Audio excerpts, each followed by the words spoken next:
Hello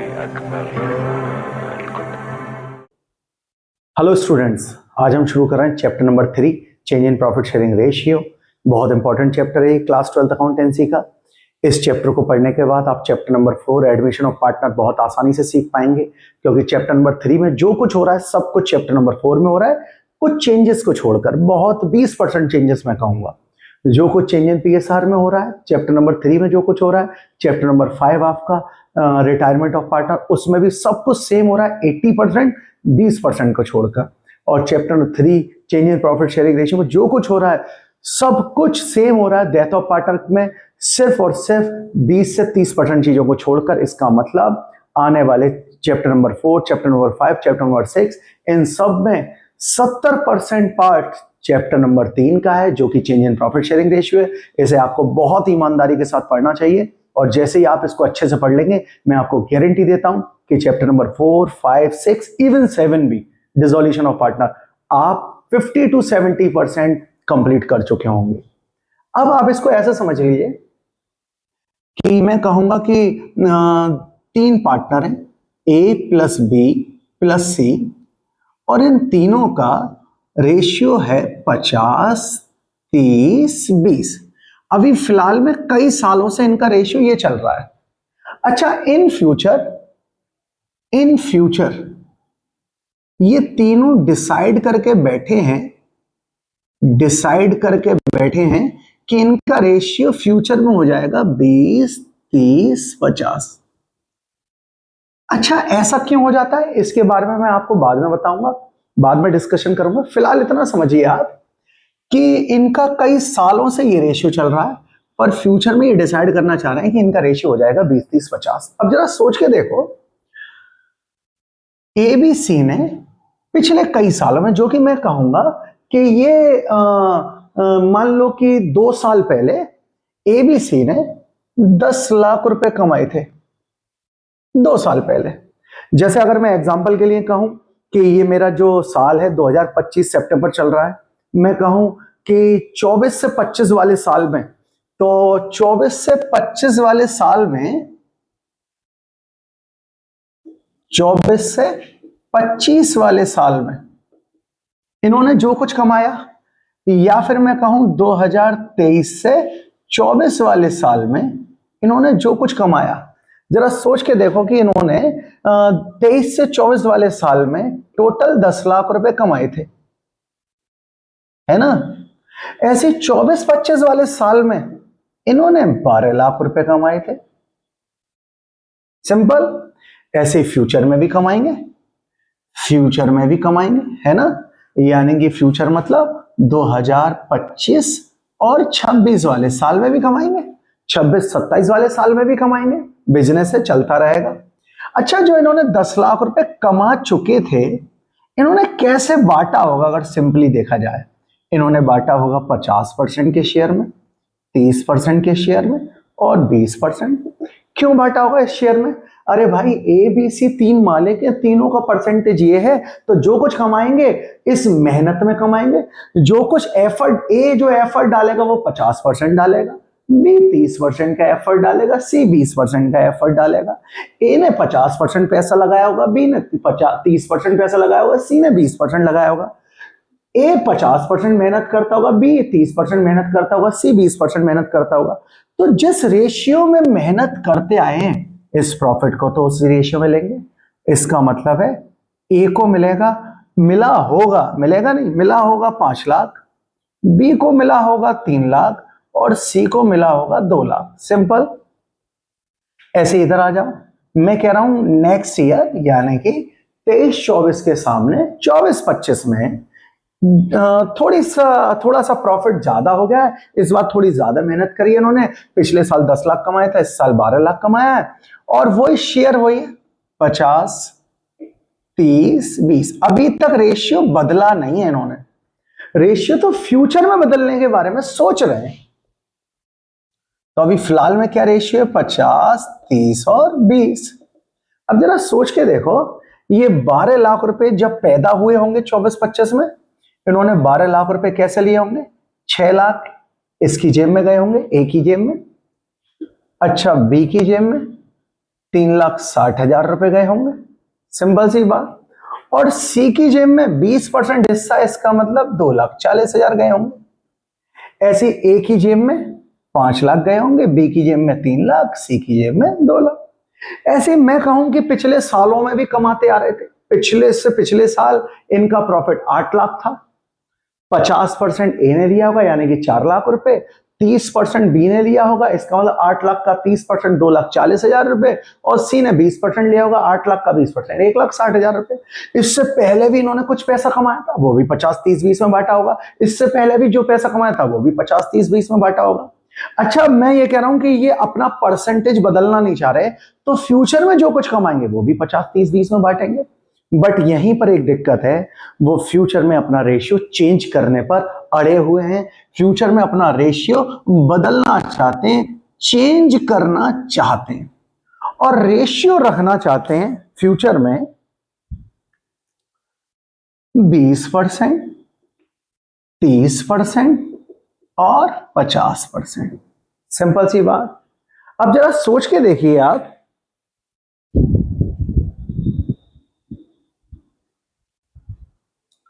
अब जरा सोच के देखिए आप कि फ्यूचर में ये रेशियो रखना चाहते हैं, है ना। अच्छा, हमें वैसे कोई परेशानी नहीं होनी चाहिए और एबीसी को कोई परेशानी नहीं होनी चाहिए। फ्यूचर में जो कुछ कमाएंगे, फ्यूचर में जो कुछ कमाएंगे 20, 30, 50 में बटेगा। फ्यूचर में जो कुछ कमाई होगी, मैं कह रहा हूं फ्यूचर में 10 लाख रुपए ही पैदा हुए, मान लेते हैं एक एग्जांपल के लिए। ए को कितना मिलेगा? 2 लाख रुपए। बी को कितना मिलेगा? 3 लाख रुपए। और सी को कितना मिलेगा? 5 लाख रुपए। क्योंकि साहब उन्होंने यहां पर इस पॉइंट पर रेशियो बदल दिया था। जैसे ही 1 अप्रैल लगी, 1 अप्रैल 2025, रेशियो बदल दिया था, और 31 मार्च 26 में जो प्रॉफिट आएगा, उस प्रॉफिट को किस रेशियो में तीनों लोग लेंगे या तीनों लोग खाएंगे उस प्रॉफिट को? 20, 30, 50 जो रेशियो होगा उसमें खाएंगे। फिर दिक्कत क्या है, आखिर हम चैप्टर पढ़ क्यों रहे हैं? रीजन क्या है?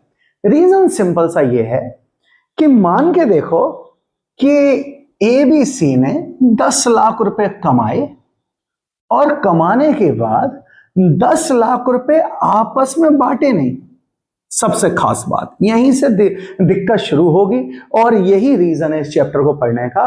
मान के देखो कि एबीसी ने 10 लाख रुपए कमाए, और 10 लाख में से ए ने लेने चाहिए थे 50%, 30%, 20%, पूरा 10 लाख बांट लेना चाहिए था, डिस्ट्रीब्यूट कर लेना चाहिए था। मेन शब्द क्या है? डिस्ट्रीब्यूट।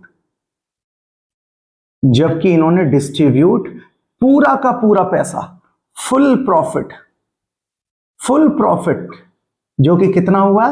10 लाख रुपए। ये पूरा 10 लाख रुपए तीनों ने आपस में बांटा ही नहीं। 10 में से 8 लाख रुपए तीनों ने आपस में लिया, और जो बच गया 2 लाख रुपए, ये अनडिस्ट्रीब्यूटेड छोड़ दिया बिजनेस के अंदर।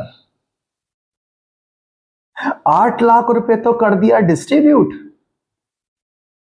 जब ये पैदा हुआ था। तो खास शब्द क्या है?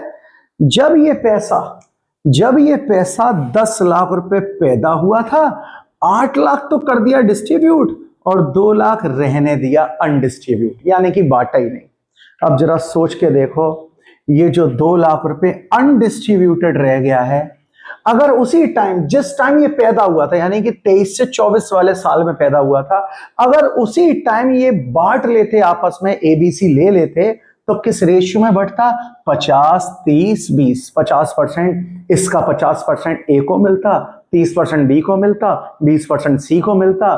बट अनफॉर्चुनेटली इन्होंने ये सोचकर बिजनेस के अंदर छोड़ दिया, ये पैसा बिजनेस के अंदर छोड़ दिया था ये पैसा, ये सोचकर हमारा ही तो पैसा है, कहां चला जाएगा, फ्यूचर में काम आएगा, ये सोचकर छोड़ दिया था। फ्यूचर में जरूरत पड़ेगी, फ्यूचर में नीड पड़ेगी। अब सोचो जरा, 2 लाख रुपए फ्यूचर में जरूरत पड़ेगी, ये सोच के छोड़ दिया था। ऐसे 12 लाख पैदा हुए, अगर ये बांट लेते ऐसे, इस तरीके से बांट लेते अगर फ्यूचर के जब ये पैदा हुआ था 24-25 में, अगर बांट लेते ये पैसा तो कोई दिक्कत ही नहीं थी। इन्होंने 24-25 में भी यही करा। 12 लाख पैदा हुए, 12 लाख में से 10 लाख रुपए बांट लिए और 2 लाख रुपए छोड़ दिए। ये जो छोड़ दिए पैसे, ये छूटे हुए पैसे सोच के देखिए किस मेहनत में कमाए थे, किस रेशियो में कमाए थे, इस रेशियो में कमाए थे, इस रेशियो में कमाए थे, इस परसेंटेज में कमाए थे। सोच के देखो जिस परसेंटेज में तुमने ये पैसा कमाया, ये पैसा जिस परसेंटेज में कमाया, और किसी भी वजह से, मैं कह रहा हूं कोई भी रीजन हो, किसी भी वजह से जो पैसा जिस टाइम कमाया किसी वजह से ले नहीं पाए वो पैसा, तो इन फ्यूचर वो पैसा आपको किस रेशियो में मिलना चाहिए, जिस रेशियो में मेहनत की थी। मेहनत 50-30-20 में की थी, मेहनत 50-30-20 में की थी। अब जरा सोच के देखो, ये जो 2 लाख रुपए अनडिस्ट्रीब्यूटेड रह गया 23-24 वाले साल का, ये जो 2 लाख रुपए इसमें से अनडिस्ट्रीब्यूटेड रह गया 24-25 वाले साल का, टोटल 4 लाख रुपए अनडिस्ट्रीब्यूटेड रह गया। अनडिस्ट्रीब्यूटेड का मतलब है बिजनेस में छूट गया पैसा। सोच के देखो, बिजनेस में एक अलमारी है, उसमें 4 लाख रुपए रखे रह गए। क्या वो 4 लाख रुपए एबीसी के नहीं है? बिल्कुल हैं। क्या वो जो 4 लाख पैदा हुए थे वो पास्ट में पैदा नहीं हुए थे? बिल्कुल पास्ट में पैदा हुए थे। फिलहाल तो हम 25-26 वाले साल में खड़े। क्या वो एबीसी के नहीं है? बिल्कुल हैं।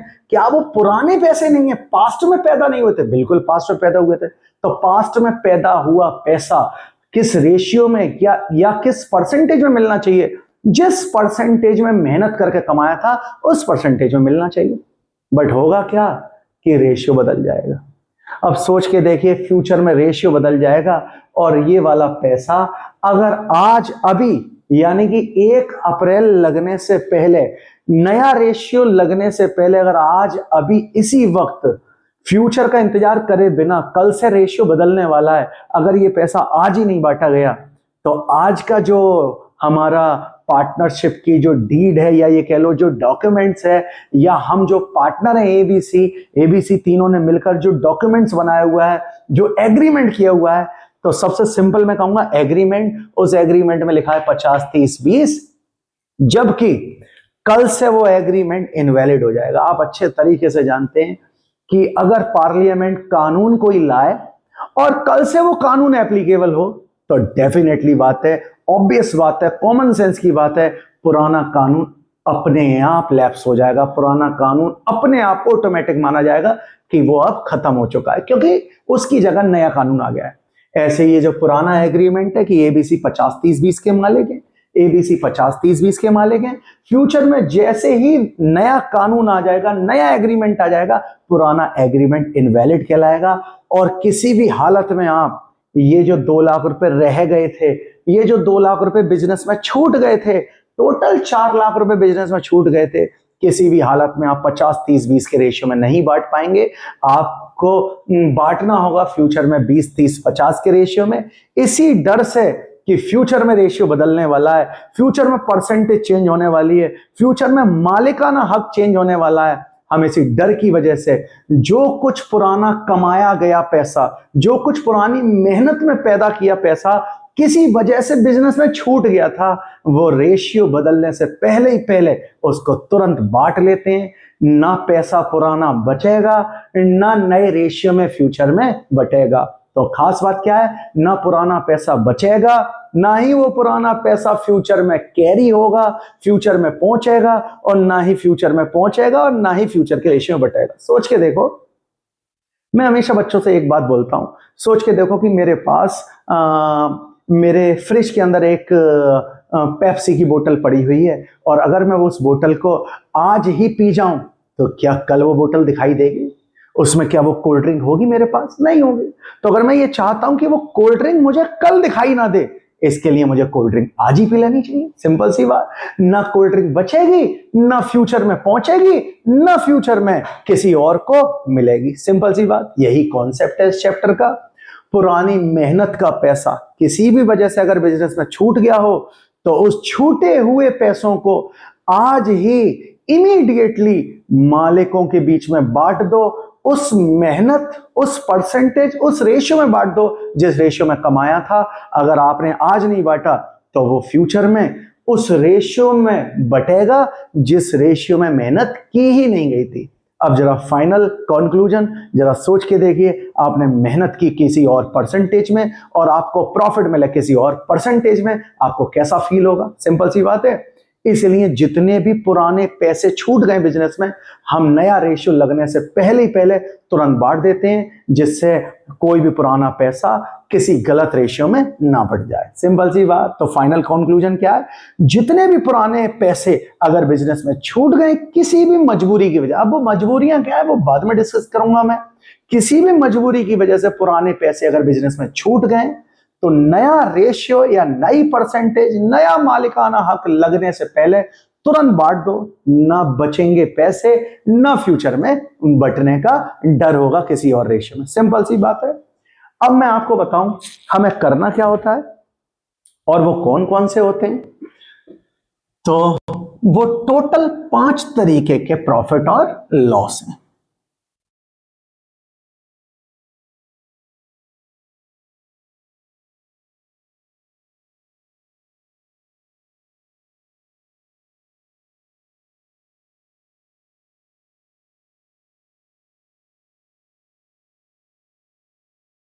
टोटल 5 तरीके के प्रॉफिट और लॉस है, यानी कि मैं ये कह सकता हूं मालिकों के द्वारा किसी वजह से पिछले कई सालों की मेहनत करने के बाद कुछ पैसे बिजनेस में छोड़ दिए थे, और वो टोटल 5 टाइप के हैं। अच्छा, कौन कौन से? सबसे पहले वो आपको बैलेंस शीट में दिखाई देते हैं।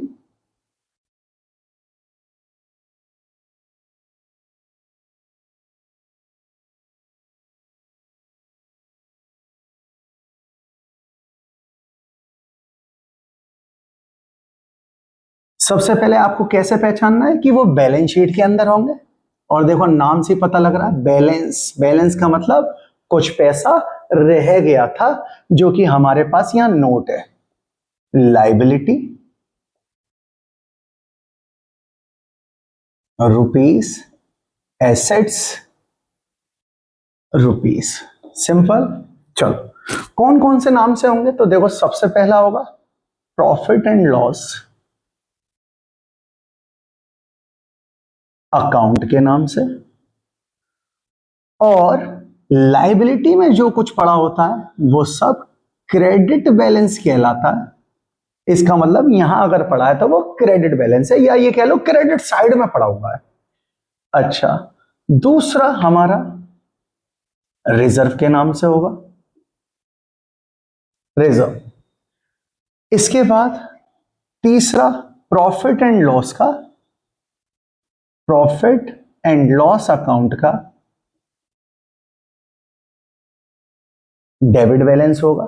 यानी कि डेबिट का मतलब क्या है? जो कुछ एसेट में पड़ा होता है वो सब डेबिट बैलेंस कहलाता है।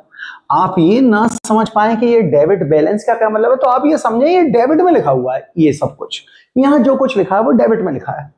इसके बाद गुडविल होगी, फिर इसके बाद एडवर्टाइजमेंट होगा। और मैं आपको एक और बात बता दूं, ये वो गुडविल बिल्कुल भी नहीं है जो आप ये सोचे चैप्टर नंबर 2 वाली गुडविल। ये गुडविल अलग है। सिंपल सी बात। फिलहाल मैं जैसा बोलता जाऊं सिर्फ आपको वैसा समझना है। अच्छा, तो आते हैं, मैंने क्या बोला था आपसे? 5 होंगे पॉइंट्स। तो इसमें ये जो 2 हैं, इन 2 को प्रॉफिट बोला जाता है, या ये कह लो कि मैं इन 2 को प्रॉफिट बोलता हूं, और वैसे ये प्रॉफिट ही है। और इन तीनों को मैं लॉस बोलता हूं, और ये लॉस ही है। सिंपल सी बात। फिलहाल ये कैसे प्रॉफिट है, ये कैसे लॉस है, आप ये नहीं समझ सकते अभी। बस आप ये समझ लीजिए कि ये वो प्रॉफिट है, ये वो पैसे हैं जो किसी वजह से मालिकों के द्वारा कमाए गए थे, बट उनके द्वारा उस टाइम जब कमाए गए थे तब उन्होंने लिए नहीं थे, बिजनेस में छोड़ गए थे। ऐसे ही वो लॉस है जब मालिकों के द्वारा कमाए गए थे बट जब हुए थे तब उन्होंने लिए नहीं थे, बिजनेस में छोड़ गए थे। सिंपल सी बात। इसका मतलब ये एक तरीके से मैं कहूंगा अनडिस्ट्रीब्यूटेड, अनडिस्ट्रीब्यूटेड लॉस है, और मैं कहूंगा ये अनडिस्ट्रीब्यूटेड अनडिस्ट्रीब्यूटेड प्रॉफिट है। सिंपल, आपको यही 5 नाम याद रखने, रीजन में सब बता दूंगा डिटेल्स में। अब आगे समझते हैं हमें करना क्या है। हमें सिंपल एंट्री बनानी है। क्या? जैसे मान लो कि इसमें बैलेंस पड़ा हुआ है, मैं कह रहा हूं इसमें बैलेंस है 10, चलो कुछ छोटा अमाउंट लेते हैं वरना फिर वो आपने जो 10-10 लाख वाला समझा वो समझ में नहीं आएगा। मान लो कि ये 2 लाख रुपए इसमें पड़ा है, इसमें 3 लाख रुपए पड़ा है, इसमें 1 लाख रुपए पड़ा है, इसमें 50,000 रुपए है और इसमें 1.5 लाख रुपए पड़ा है। सिंपल सी बात। हमें क्या करना है, क्वेश्चन इस तरीके से कहेगा ए बी एंड सी और रेशियो है 50%, 30%। वैसे ये परसेंटेज में नहीं देगा, पर फिलहाल अगर ये तुम्हें कॉन्सेप्ट समझना है तो परसेंटेज में मैं बताऊंगा, फिर रेशियो में कन्वर्ट कर दूंगा। अच्छा, न्यू रेशियो कह लो, न्यू परसेंटेज इनकी होने वाली है 20, 30, 50। अच्छा, एक और बात बताइए, क्या ये परसेंटेज चेंज हो गई है? नहीं, परसेंटेज चेंज होगी फ्यूचर में। अभी तो फिलहाल 50, 30 में से फ्यूचर में परसेंटेज बदलने वाली है। बस इसी डर से हमने करना क्या शुरू करा है पता है? फ्यूचर में परसेंटेज बदलने वाली है, इसी डर से पुराने प्रॉफिट देखना शुरू करें कि कोई पुराना पैसा तो नहीं बच गया था, पुराने प्रॉफिट तो नहीं रह गए थे, पुराने लॉस तो नहीं रह गए थे, कुछ पुराने पैसे तो नहीं रह गए थे बटने के लिए। और हमने ढूंढ लिया है, ये है वो प्रॉफिट और लॉस, ये है प्रॉफिट, ये लॉस हमें मालिकों को देना है तुरंत, क्योंकि अगर आज नहीं दिया तो ये रेशियो चेंज हो जाएगा। सिंपल सी बात। अब हमें करना क्या है, हमें ये पैसा बांटना है मालिकों के बीच में। और कैसे? सबसे पहले ये याद रखो मैंने क्या कहा, यहां जो कुछ पड़ा हुआ है ये सब क्रेडिट साइड में पड़ा हुआ है। आपको क्या करना है, जब ये पैसा देना है तो इसे डेबिट कर देना है। Profit and loss account debit 2 lakh रुपए। और किसको बांट देना है? जिसका पैसा ये रह गया है। और हमें अच्छे से पता है एक ए पार्टनर था, ए का पैसा है इस कैपिटल अकाउंट, एक बी पार्टनर था, बी इस कैपिटल अकाउंट। अब बच्चे देखो, ये भी डाउट पूछते हैं कैपिटल अकाउंट क्यों लिखा जा रहा है, ये भी मैं आपको रीजन बता दूंगा अगर आपको जरूरत हो तो। और बच्चे ये भी बात पूछते हैं कि डेबिट क्यों हो रहा है, सिंपल सी बात, वो भी रीजन बता दूंगा। तो 2 लाख रुपए ये वो पैसे हैं जो पुराने रह गए थे और रेशियो बदल ना जाए इस डर से हम आज ही बांट दे रहे हैं सारा पैसा। मतलब ऐसे समझ लो कि कल कोई मेरी कोल्ड ड्रिंक पी ना जाए, इस डर से मैंने कोल्ड ड्रिंक आज ही पी ली है। तो 2 लाख रुपए में 50, 30, 20% के मालिक हैं ये। इसका मतलब 1 लाख रुपए इसका है, 60,000 रुपए इसका है और 40,000 रुपए इसका है। सिंपल सी बात। चलो, ये मैंने बांट दिया है। इसके बाद ये रिजर्व, रिजर्व को भी हमें ऐसे ही बांटना है। कैसे? इसके लिए मैं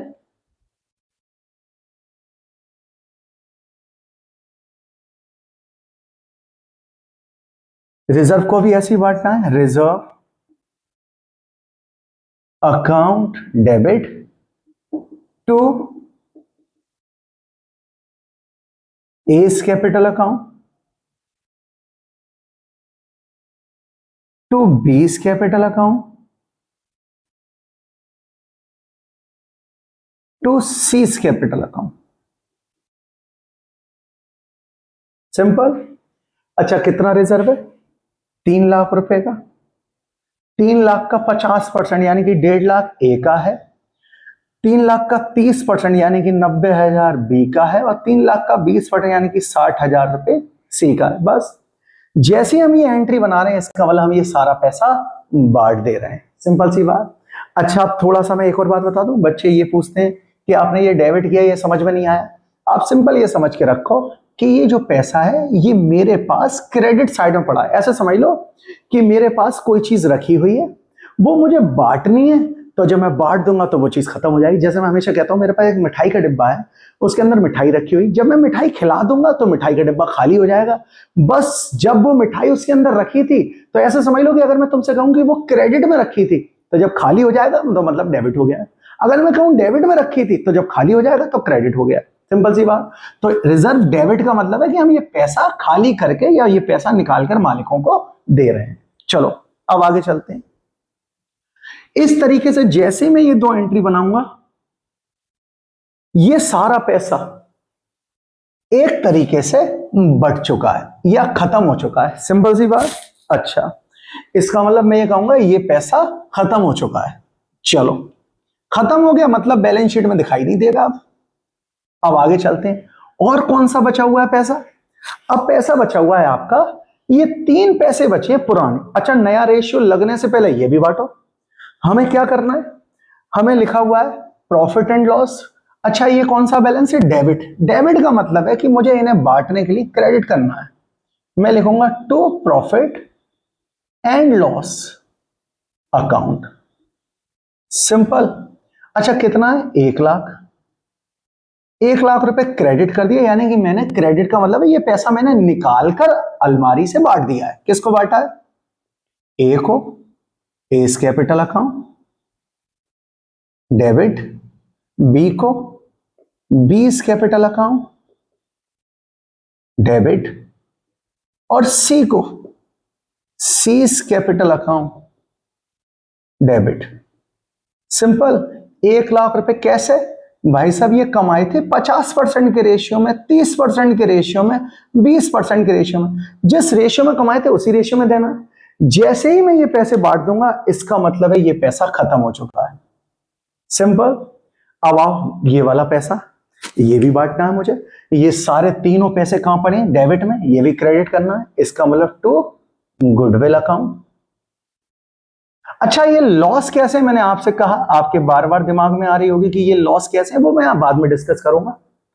इसके बाद एस कैपिटल अकाउंट, और चूंकि वो इतनी आसानी से आप समझ भी नहीं सकते क्यों है वो लॉस। बीस कैपिटल अकाउंट, और साथ ही साथ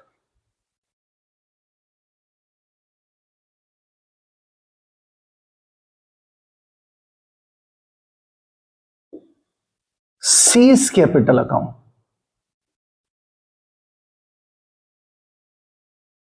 टू गुडविल 50,000 रुपए क्रेडिट हो गए, क्योंकि डेबिट में पड़ी है। अच्छा, ये 50,000 तीनों का है, इसका 50% है, इसका 30% है यानी कि 15,000, और इसका 20% है यानी कि 10,000, सिंपल। इस तरीके से जैसे ही मैंने गुडविल बांटी, ये भी खत्म। अब एडवर्टाइजमेंट बचा है। एडवर्टाइजमेंट देखो डेबिट में पड़ा है, मुझे क्या करना है? क्रेडिट। अब आपने मेरे लिखने का तरीका देखा, मैं ना जर्नल एंट्री में सबसे पहले ऐसे लिखता हूं कि ये डेबिट बैलेंस है, इसे क्रेडिट कर दो। इससे समझ में आ जाता है बच्चे को कि हाँ भैया डेबिट बैलेंस है तो क्रेडिट कर दिया है। अब ऊपर जगह खाली बची, तुम्हें पता है कि ये पैसा किसका, ये पांचों पैसे किसके हैं? मालिक के। जहां जगह खाली बची है वहां एबीसी का नाम, एस कैपिटल अकाउंट डेबिट, बीस कैपिटल अकाउंट डेबिट, और सीस कैपिटल अकाउंट डेबिट। 1.5 लाख रुपए, 75,000, 45,000 और 30,000, खत्म, सिंपल। चलो, इस तरीके से अगर मैं कहूं कि ये पैसा भी बढ़ चुका है, और हम क्या कर देते हैं, जैसे ही ये एंट्री बना देते हैं, जो मैंने 5 एंट्री बनाई, इसका मतलब आपने एक काम किया है। अगर मैं कंक्लूजन बोलूं तो, कि आपने पुराना सारा, वो पुराना सारा तो मैं नहीं कहूंगा अभी क्योंकि इसमें कई टाइप है, मैं कहूंगा पुराना जो पैसा बचा हुआ था वो आपने बांट दिया है नया रेशियो लगने से पहले, सिंपल सी बात, बहुत आसान है। तो अभी फिलहाल के लिए ये, फिर मैं कल इससे आगे की बात डिस्कस करूंगा।